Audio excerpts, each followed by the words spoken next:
The worst part isn't that my neighbor watches me. It's that he's been measuring me, my every step, my life.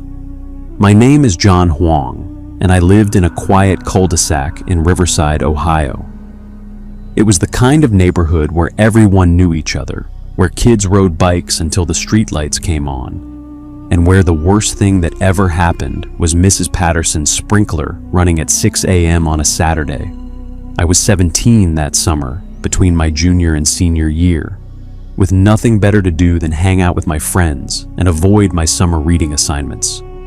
My room overlooked the backyards of our street, and I spent countless hours staring out my window at the oak tree in my backyard, or watching the ordinary rhythms of the houses across the way.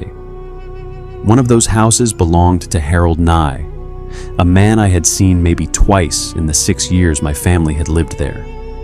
Harold was in his late 70s, maybe early 80s, with a stooped posture and neatly combed white hair.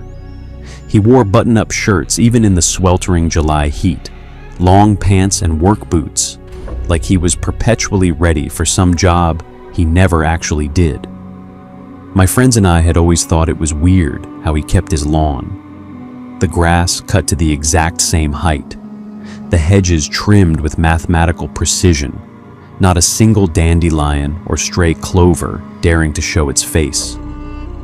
It looked less like a lawn and more like a golf course maintained by someone who never seemed to leave his house except for yard work.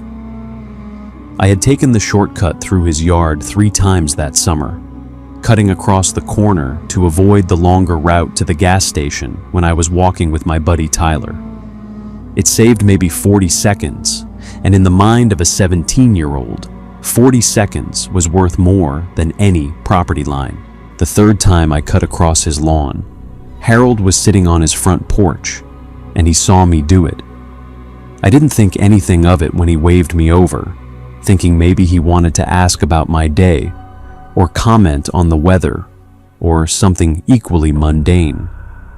He looked so small sitting in that rocking chair, his hands folded over the head of a wooden cane that I had never noticed him using before. "John," he said, using my name even though I had never told him what it was. I stood there on his lawn, my sneakers still leaving fresh impressions in the perfect grass, and he smiled at me with teeth that were too white and too even to be his original set. "You know, son," he said, his voice surprisingly deep and clear for a man who looked like a strong wind could knock him over, "you really should stay off other people's grass. It's not a shortcut, and it really isn't very respectful." I felt my face get hot, mostly from embarrassment more than anything else. I apologized, said it wouldn't happen again, and walked the long way to the gas station that day, fuming the whole time about how some old man had nothing better to do than police my footsteps across a patch of grass. I didn't cut across his lawn again, but I did tell Tyler about it, and we both agreed that Harold Nye was officially the weirdest guy in the neighborhood, which was saying something considering we also had the guy who talked to his lawn ornaments and the woman who collected ceramic cats. It wasn't until a week later, when I was reviewing the footage from our home security system, that I realized the full scope of what I had stumbled into. Our house had a decent security system, one of those Ring doorbell setups with cameras covering the front and back of the property. I only ever checked it when I was bored or when I thought I heard something outside at night, more for the thrill of pretending I was a detective than out of any real concern for safety. I was scrolling through the back porch camera footage on a Tuesday night, looking for the clip of the raccoon that had been raiding our garbage cans, when I accidentally went back too far in the timeline. It was the night after Harold had confronted me. A date and timestamp confirmed it. And at first, I thought the footage was corrupted because nothing seemed to be happening for the first 10 minutes. The backyard was pitch black except for the ambient glow from the streetlights at the end of the block, casting long shadows across the lawns and fence lines. Then, at exactly 2:47 in the morning, Harold Nye appeared at the edge of his property, right where it met ours, and my stomach dropped so fast I thought I was going to be sick. He was wearing the same kind of clothes I had seen him in during the day, button-up shirt and long pants, work boots, and he was carrying a flashlight in one hand and what looked like a ruler or tape measure in the other. He stepped onto our property first, just barely crossing the property line, and stood there perfectly still for almost 30 seconds, just staring at my window like he knew exactly which room was mine. Then he got down on his hands and knees, and this man in his late 70s lowered himself onto the grass at 3 in the morning and began measuring something. I watched as he placed the tape measure along the ground, extending it out about 2 feet, then pulling it back. He moved a few inches to the left and did it again and again and again, methodically working his way across a section of our lawn that was roughly the size of a parking space. I scrubbed through the footage faster, watching in growing horror as Harold continued his work for the next 45 minutes, marking invisible points on our grass and measuring the spaces between them with the focus and intensity of a surgeon performing a delicate operation. I zoomed in as far as the resolution would allow, trying to see what he was actually measuring, and that was when I noticed the subtle impressions in our lawn. Footprints. My footprints, from the 3 times I had cut across his property. He had come to our yard at night and was meticulously measuring the exact depth, length, and spacing of the marks my sneakers had left behind, tracking the progression of my trespasses like he was conducting a scientific experiment. I sat there in my room, my laptop screen glowing in the darkness, and I felt something cold settle into my bones that had nothing to do with the air conditioning. I watched the rest of that night's footage, and the next night, and the night after that, and each one showed Harold Nye returning to that same patch of grass, sometimes for just a few minutes, sometimes for over an hour, always measuring, always studying, always staring up at my window with that same unsettling intensity I had mistaken for friendliness on his porch. I didn't sleep that night, and I made sure to keep my blinds closed from then on. I told Tyler about the footage the next day at school, and I could see in his face that he thought I was exaggerating or pulling some kind of elaborate prank on him. I showed him the clips on my phone, the ones I had downloaded and saved, because I was terrified that somehow the security system would delete them, or that I would need proof of what I was seeing. And even then, he was skeptical. Maybe it's like, I don't know, some kind of property dispute thing, he suggested, his voice uncertain even as he spoke. Like maybe your family did something and he's documenting it for legal reasons? I wanted to believe that explanation, I really did, because the alternative was too terrifying to consider. That night, I started doing research on Harold Nye, typing his name into every search engine I could think of, and scrolling through public records, social media profiles, and even old newspaper archives from the local library's digital database. What I found didn't make any of this easier to understand. Harold Nye had lived in that house for over 50 years, according to the property records, having purchased it back in the early 1970s, when the neighborhood was still new and the population of Riverside was less than half of what it was today. His wife, Margaret Nye, had died in 1989, and there were no records of children or other family members ever having lived with them or visited regularly.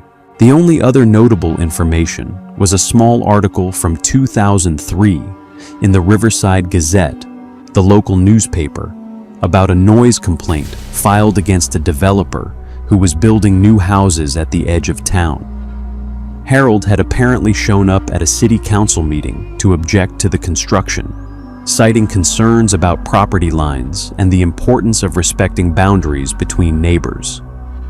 The article described him as an eccentric retired surveyor, who had worked for the county for over 30 years before his retirement, and it quoted him as saying that a person's property line was the most important thing they would ever own, more important than the house itself, more important than family, because without clear boundaries, nothing else in life could ever be properly measured or understood.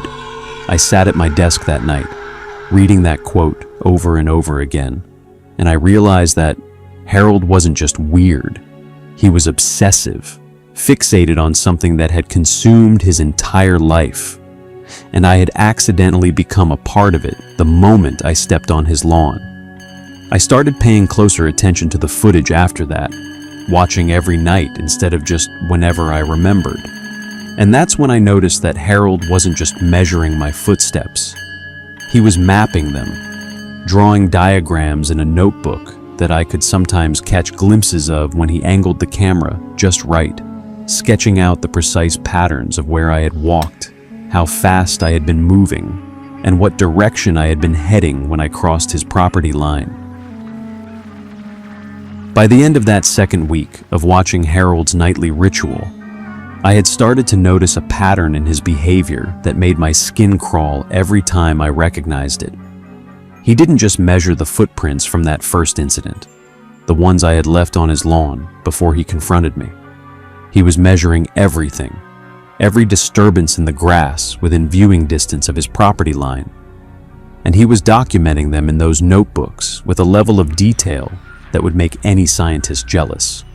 I watched him one night measure the indentation left by a squirrel digging in the dirt near our fence, another night measuring the pattern of tire tracks left by the lawn care service when they came to mow our grass, and on one particularly memorable night, I watched him spend almost 2 hours measuring the way the shadows fell across our property line at different times of the night, using stakes and string to mark the changing angles, like he was mapping the movements of the sun itself. I started sleeping with a baseball bat next to my bed, which my mom noticed and asked about, and I told her it was for protection against intruders, even though the only intruder I was worried about was the old man next door, who seemed to be losing his mind in slow motion. I confided in my dad one evening while we were watching a baseball game together, trying to sound casual about the whole thing, like it was just a funny neighborhood story and not something that was keeping me up at night. My dad laughed at first, the same way Tyler had, but when I showed him the footage on my phone, he went very quiet and very still in a way that told me he understood this wasn't a joke. "We'll handle this," he said, his voice firm and reassuring, in that way that dads always sound when they're trying to hide their own fear from their kids. "I'll talk to Harold tomorrow, have a friendly conversation about boundaries and property lines, and make sure everyone understands where the limits are." I wanted to tell him not to go, that talking to Harold would only make things worse, that the old man was clearly unstable, and the best thing we could do was pretend like nothing was happening and hope that Harold would eventually lose interest in whatever twisted project he had cooking in his head. But my dad was already making plans to go over there the next morning, and I knew there was nothing I could say to change his mind. So I just nodded and tried to convince myself that maybe a conversation would be enough to fix this, that maybe I was overreacting, and this whole thing would blow over like a bad dream. My dad came back from Harold's house 45 minutes later, and the look on his face told me everything I needed to know. The conversation had not gone the way my dad expected, not because Harold had been aggressive or threatening, but because Harold had seemed almost relieved to finally have someone to talk to about his concerns. He had invited my dad into his house, served him coffee, and spent the next half an hour explaining the importance of property boundaries with the passion and intensity of an evangelist preaching the gospel. Harold had maps, my dad told me later, spread out across his dining room table. Maps of our street, our neighborhood, our entire county, all marked up with colored pencils and notations in tiny, precise handwriting. He had been tracking every disturbance on his property line for over a decade, my dad explained. Every footprint, every animal track, every shift in the grass caused by weather or erosion, and he had created an elaborate system to monitor and document any changes to the boundaries that he considered sacred and inviolable. When my dad had suggested that maybe Harold should consider seeing someone about these concerns, Harold had smiled that same too white smile and said that he had considered it many years ago, right after Margaret had passed. But he had realized that what he was doing was important work, necessary work, the kind of work that only someone who truly understood the value of boundaries could appreciate. My dad had left the house feeling unsettled in a way he couldn't quite articulate. And when he suggested that we might want to consider installing a taller fence or at least more security cameras, I knew that he was starting to understand what I had known for weeks. That night, I checked the footage like I always did, and I saw something that made me shut down my laptop and refuse to look at it again for 3 days. Harold had stopped measuring our property line and started measuring our house.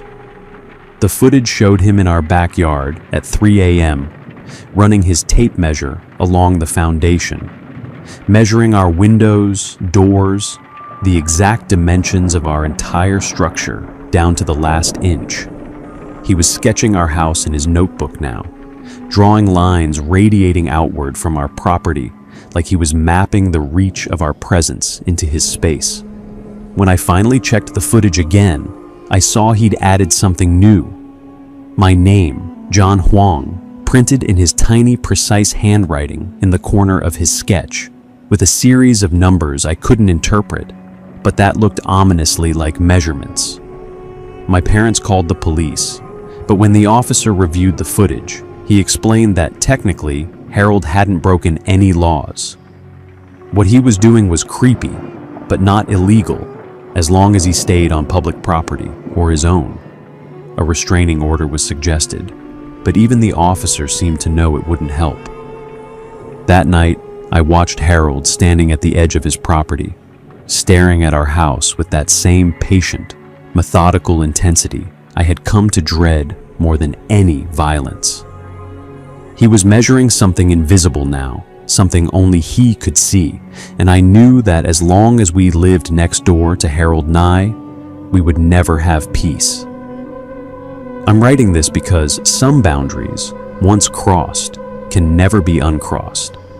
And some neighbors will spend their lives measuring exactly how far you've entered their world.